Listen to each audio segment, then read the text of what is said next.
Welcome to the FTS Crypto Podcast, where I'll be talking about cryptocurrency and any news and updates we have for FTS Coin. I'm your host, Jeremy, the head developer for FTS Coin, and here's our show. Hello, and welcome to the second FTS Crypto Podcast. I am Jeremy, and this is my first attempt at doing this with video, so bear with me. Let's see, recently we have had the FTS Coin pool that got added. That's pretty cool. It's a 0% fee pool. Has ranging difficulty adjustment ports, so you can basically start with anything from like a Raspberry Pi all the way up to very high-end equipment and large-scale farms. Also, the top miner on the pool every month will be getting a 500 FTS bonus. So basically just whoever the top miner is each month, I'll be sending them an extra 500 FTS. All the guides are set up properly so they all work. And it's I think it should be quite the improvement for the FTS miner out there. This new bull run has been pretty fun. Really like seeing Bitcoin sitting at kind of a stable range for a bit in a higher zone than the 20,000.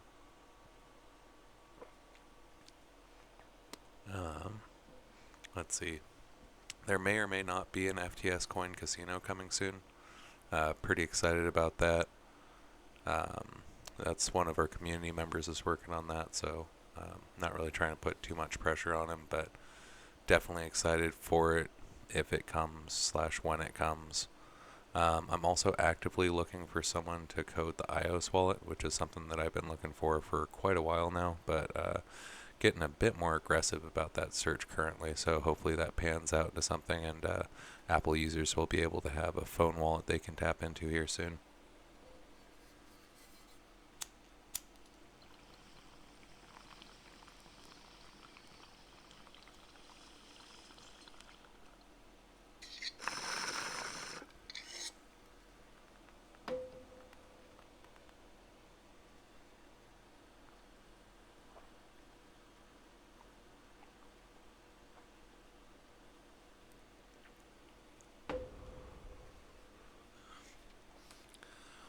Because I know one thing that I've been really trying to accomplish with FTS is making it as accessible to as many people as possible. And so, like, for mining, that's why one of the things I made sure that the FTS native pool had was a port for micro machines like Raspberry Pis and that kind of thing. Not everybody has the money to get into mining with a GPU miner, ASIC, the kind of equipment a lot of us that have been in it for a while use. But everybody can spend $40 for a Raspberry Pi, and then my plan or my idea is to take all of the steps that would be necessary to set up a Raspberry Pi for an FTS wallet and a FTS XM rig Pi miner, essentially, and do all the steps possible in advance that can be done, and then flash that image and make it available for people, as well as the rest of the instructions that they'll need to finish out the job. So that way anyone that's got like a spare $40 in an afternoon can start mining FTS with a Pi miner. I know when I first started, I didn't have a lot of money to invest in crypto mining, but I CPU mined Electronium, and that it yielded absolute crap, but it taught me basically what mining was and how it all worked and what the fun of mining could be, and I started to learn the difference between solo mining and pool mining and all those sorts of things from that. And that's been a very, very fun hobby for me, so I definitely encourage anyone that has avoided mining up till now to, grab a Raspberry Pi or an old Moonlander or something like that, and don't expect to make any money, but at least have a little bit of fun, learning how that kind of stuff works. Because, I mean, it's pretty cool. Like, sorry about that, I'm back. That's still getting used to the video side of things here, so I made a little bit mistake there, but hopefully that'll be the only one that happens before the end of the video. Anyway, to sum things up, mining, absolutely fun. Definitely recommend trying mining, even if it's on like a low-end device like a Raspberry Pi and just doing some XM rig Monero mining or FTS coin mining or something like that. And for anyone that's curious how to get rich with Bitcoin or cryptocurrency in general, just wait till the end of the video and I'll kind of try to touch on that real quick also. So with the new bull run though, there's definitely a lot of new people that have come into the crypto market, and I think it's important for them to know that the most secure thing they could do is store any large amounts of crypto they have on a hardware wallet of some sort or a paper wallet, and that the most risky thing that they could do is join a paid group of some kind or store their cryptocurrency on a mobile wallet. So at the point that you're storing your cryptocurrency on your phone, um, or an exchange for that matter, at the point that you don't have the seed that controls the cryptocurrency that you own, you're screwed basically. And so, not your crypto, not your seed. Make sure that you have that 24-word seed that's connected to your wallet, and make sure that you have it written down somewhere that's safe and not accessible to the average person. Like either keep it with a trusted lawyer or in a safety deposit box or in a safe of some sort. Basically just treat it like a whole crap load of cash that you're sitting on. Um, and then when it comes to hardware wallets, I personally like Ledger. I also like BitFi, even though I've heard they're a little bit hard to set up. Trezor, they've been around for Trezor, however you say that. They've been around for a long time, and they definitely have a solid reputation. But their current privacy breach, where everyone's info, like I realized they didn't lose any cryptocurrency, but everyone's info got leaked out. That kind of sketches me out, and I wonder if they have that kind of security leakage with user data, even if there is some sort of bar of separation. What are the odds that that user data at some point could be connected to some sort of asset value tabulation that people could use to target individuals? Because I mean, the last thing you want is for somebody to get a list of everyone that has crypto and then start showing up at their houses trying to get their shit. And that stuff like that's definitely happened in the past. Like I know one example that comes to mind is Skycoin. Synth, the developer for Skycoin, was kidnapped at one point by a disgruntled business partner, if I remember correctly, that stole a whole bunch of Skycoin and Bitcoin from him. And so, I mean, that's a weird and unique, rare circumstance. And obviously, he had just some shitty business partners that fucked him over, essentially. But the reality is that people in this world do fucked up things for money, and that when you're acting as your own bank and your own safeguardian of your funds, then it's always possible for people to ramp up their attempts at exploiting you and trying to get that out of you, whether it's by force, hacking, whatever the means. And so make sure to always exercise caution and security. That said, the risks involved with cryptocurrency and this potential for hacking or this need for extra security really is just the burden of freedom and the burden of responsibility. Because, with Bitcoin, even though you have to have this heightened security emphasis, personal security emphasis, and you have to make sure that nobody finds out your 24-word seed, and that you're changing wallets every time you give out your public address, and that you're not storing a whole bunch of cryptocurrency in a wallet that you're receiving and sending funds from. and these sort of things. It also means that you don't have the thumb of the bank on you.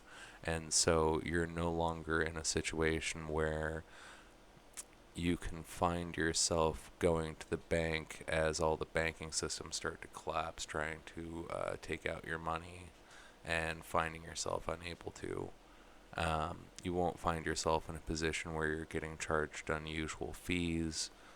You won't find yourself in a position where it's midnight and for some unusual security reason you've been kept out of your funds even though you need to access money right then.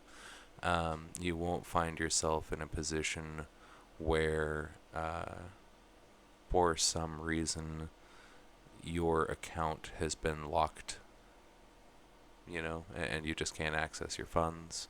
And for anyone that's in a position where, maybe they have a nonviolent felony, like anything that keeps them from doing standard banking, that this gives them that opportunity.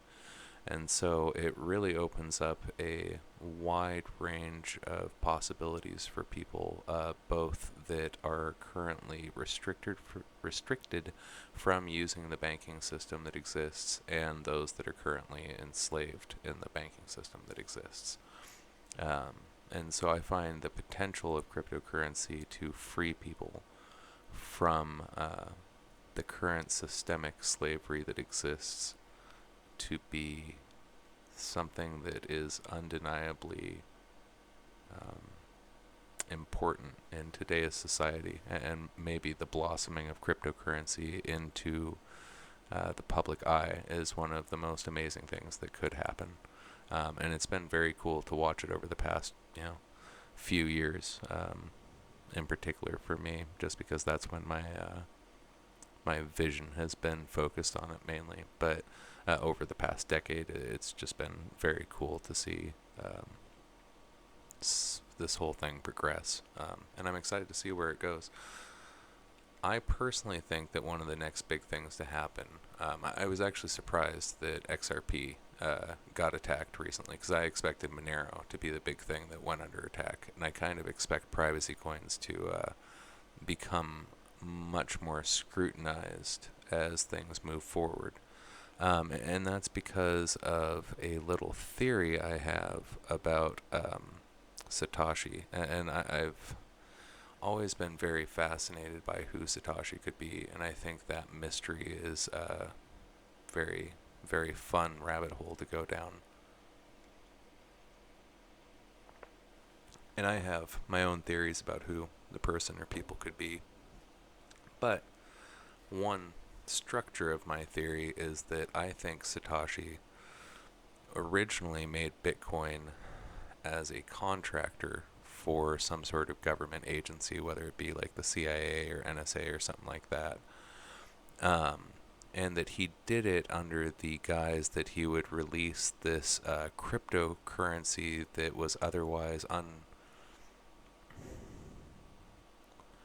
it wasn't easy for people to understand how it worked because of the SHA-256 encryption and how the whole thing was designed. It was designed in a confusing, muddled way, and I almost think that was intentional. And so at first it created the illusion of complete anonymity and security, when in reality what it provided was a permanent ledger of traceability, which means that if you had a person that committed a crime that was so heinous that it justified the resources required to decrypt the situation or to follow the encryption to a live person, but also so heinous that it didn't have a statute of limitations that was extremely short, something with a extremely long statute of limitations or no statute of limitations. You now have a permanent ledger with Bitcoin of the financial records for those crimes. And so now all of a sudden the record of those crimes that could be used in court exceeds much further than it would have otherwise with cash or means of exchange that criminals would have used prior to that. So theory is Satoshi created Bitcoin based on a government contract with all those premises in mind, and then basically split off from the Bitcoin project eventually to work on Monero. And that Bitcoin was the government's baby, and that Monero was kind of his own personal baby. And so, do I have evidence of that? No. Am I just a crazy asshole sitting here drinking a beer and smoking some weed talking about crypto? Definitely. But my theory is that Satoshi was the guy that made Bitcoin for the government, then turned around after he had done that, used some of his network and his newfound connections, and that this cult following that had built up around Bitcoin, and he spawned Monero. And Monero is the privacy coin that actually acts like cash, and so it does all the things that Bitcoin originally promised to do, which kind of makes Bitcoin not necessarily a scam, but definitely one hell of a government phishing mission. And it makes privacy coins like Monero or FTS coin, for that matter, the thing that fights that phishing mission and that scam. So I think the fundamental basis of that, though, is that the original phishing mission or scam was flawed because it yet again completely undermined personal privacy and personal freedom. And hopefully the people in power will realize or see that there are more good people out there than bad people, and that when you give everyone personal responsibility and personal freedom, the number of people that are willing to help, aid, and be honest exceeds those that are desperate, hurt, and trying to fuck people over. And so when you give a society proper freedom, instead of spawning hell and Armageddon and chaos, you spawn creativity and novelty and new business and ingenuity and social progress. And so to me, it's not necessarily a matter of providing a privacy coin, for me and why I made FTS coin, a privacy coin to combat some sort of government atrocity or anything stupid like that. To me, it's because I believe that freedom and privacy are fundamental necessities for proper human functioning in a progressive society. And so by enabling freedom, I'm hoping to help enable social progress and help aim society in a direction that will further the human position as a whole and help free people, both in free countries and less than free countries, in ways that they didn't even realize they were being oppressed by.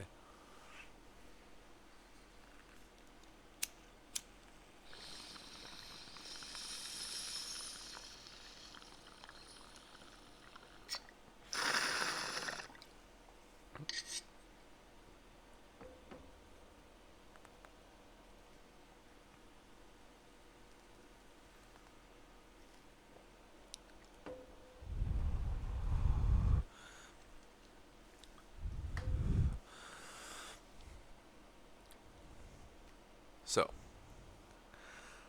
earlier I said I would tell everyone how to get rich with Bitcoin or with cryptocurrency. And honestly, there's a few ways to gain some sort of financial profits off income or financial profits off cryptocurrency. The easiest and the most simple way, like I tried to touch on earlier, is to avoid paid groups. Because oftentimes they're just trying to get your money out of you because they didn't know how the fuck to make it trading. So if they're trying to pull their money out of you, do not trust that they're going to suddenly teach you how to make a profit trading, because that's not where their fucking money's coming from. It's coming from suckers like you, so don't fucking do it. That's stupid. However, a lot of people have made money by investing into crypto and then just fucking walking away for a few years and looking at it. And all of a sudden it's worth more. People that invested $1,000 10 years ago are going to have close to $500,000 fucking dollars now. And so, if not more, actually. And so the easiest way to get rich with cryptocurrency is to invest and then just step away and let your investment do its thing. And hope that you invested in the right coin and don't invest more than you can't walk away from. Because you know what? If you got a spare $1,500 around and you can put it into cryptocurrency and then come back and check it in 2031, you might have enough money to retire on. Or your money might be gone. And that's just going to be how it goes. But if you have $1,500 that you could piss away on the casino or something stupid like that, then for God's sakes, go fucking take a gamble on your retirement. Like that seems like a stupid thing not to go fucking spend a little bit of investment money on the potential for. Especially when, Bitcoin has far surpassed anyone's wildest expectations at this point. I'm not, there's a whole crowd of people, myself included, that believe that Bitcoin can eventually hit $1 million a coin. And so, obviously that crowd, our expectations are nowhere near met at 50,000 yet. But all the naysayers and all the people that have called Bitcoin dead at this point are just assholes, and I hope they realize that, because it clearly wasn't dead, and Lord knows how many people they've fucking stopped from earning some sort of decent return on their savings. And I mean, I guess part of why that's so damn important to me is because money is literally supposed to just be the equal exchange you receive for the work or value you produce. And so if you're in a society where the dollar buys less every single year and you try to save $1, then someone is stealing your work from you. Someone is stealing your time from you. If you put your money that you saved into something that grows as everything costs more, as the cost of everything grows, then you're not having your time stolen from you. And so then the question becomes, who the fuck is stealing your time in the standard fiat system? Is it the banks? Is it the government? Is it both of them? It's an important question to ask oneself. But the bottom line is that if you're in a system where someone is telling you, here's 10 widgets for your hour, and right now your 10 widgets buys 10 apples, then in 5 years, your 10 widgets buys 1 apple. Someone just stole 9 apples from you, because you still did the same amount of fucking work 5 years ago. And there is something fundamentally flawed about a system that lets that happen. And it is, in essence, its own type of slave system. Because you're working for free then. You're working for someone that is stealing your value from you every year that passes. And if I'm accurate on my knowledge, the Federal Reserve is kind of the puppet behind all that. And even though the Federal Reserve sounds like it would be some sort of government entity, it's actually owned by private organizations or people, which are, I'm not sure if it's the banks themselves or the heads of major banks, but that there is a tie there between the Federal Reserve being private and bank owned, or bank CEO owned, essentially.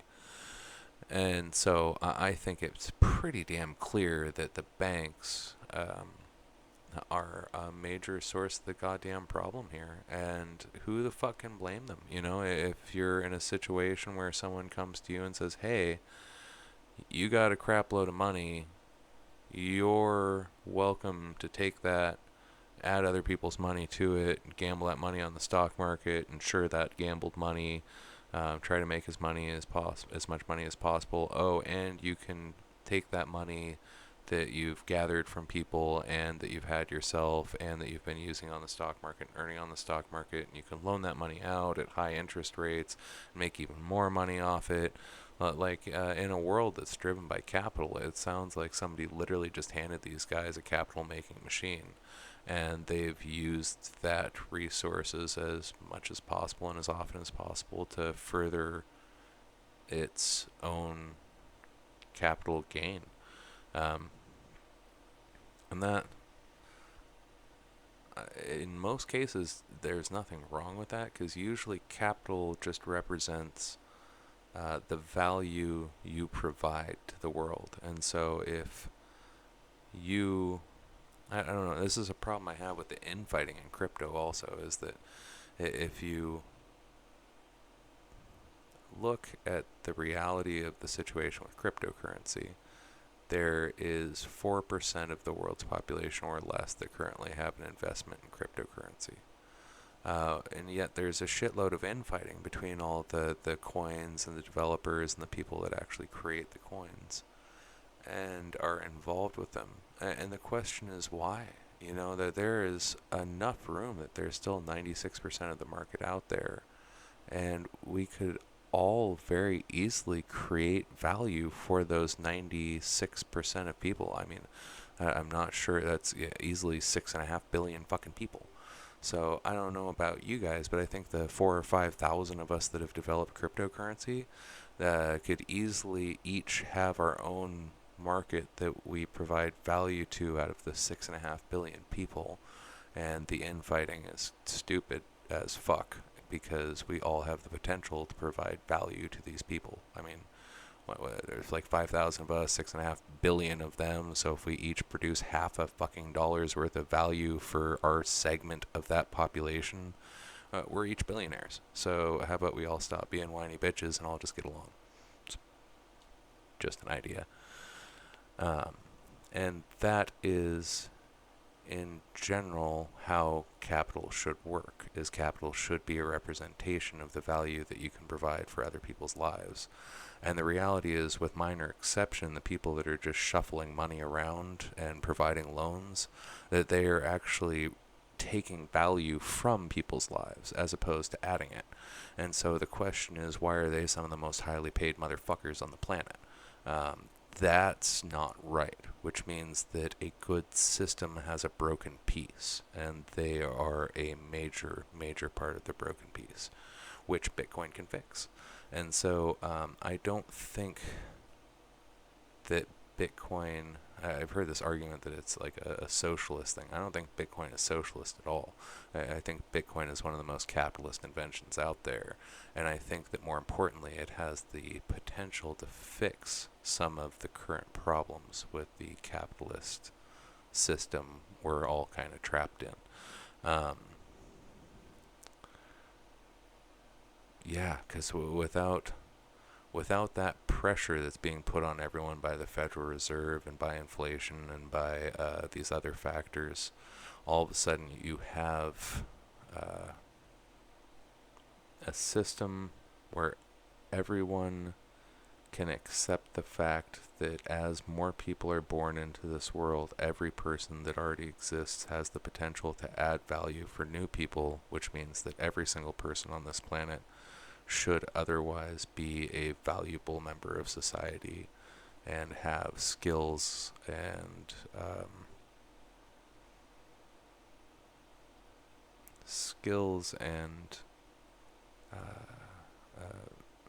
value, just skills, novelty, fucking whatever the fuck it is that's gonna make people happy for a minute or provide them a service or do something for them. That's we all have the potential to do that with how many goddamn people there are out there. But you know, what the fuck am I? What do I know? I'm just drunk, stoned at this point.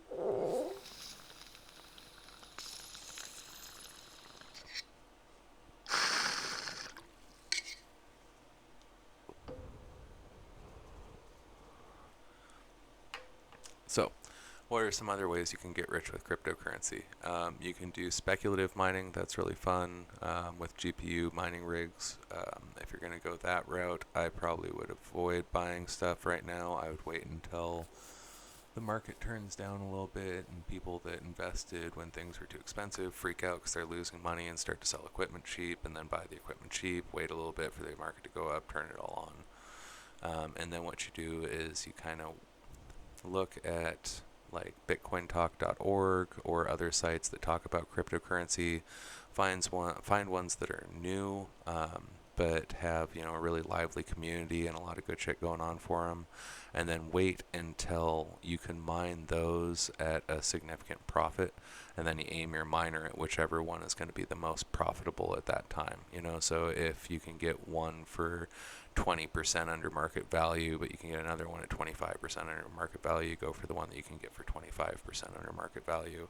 And then you get all these new coins that are new to the market that, you know, you don't really have trading exchanges for, that are really set up very well and all that kind of stuff. And you just hold on to them for as long as possible. And then in 2-3 years, you know, odds are that 40-50% of what you mined is going to be crap, but then the other 40, you know, not worth anything, projects fell apart, that sort of thing. But then the other 40-50% of what you mined is going to be worth 100 times what you mined it for, and you're going to find yourself in a very profitable position.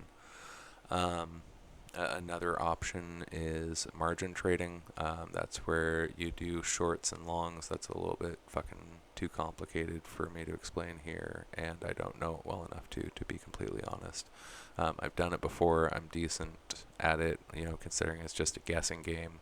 But unless you already know how to trade stocks and not bonds, what the fuck am I saying? Unless you already know how to trade stocks on the more kind of advanced levels like that, it's probably not worth fucking with, because crypto's trading basically works like stock trading, except for it's an unregulated market. Excuse me. So let's see.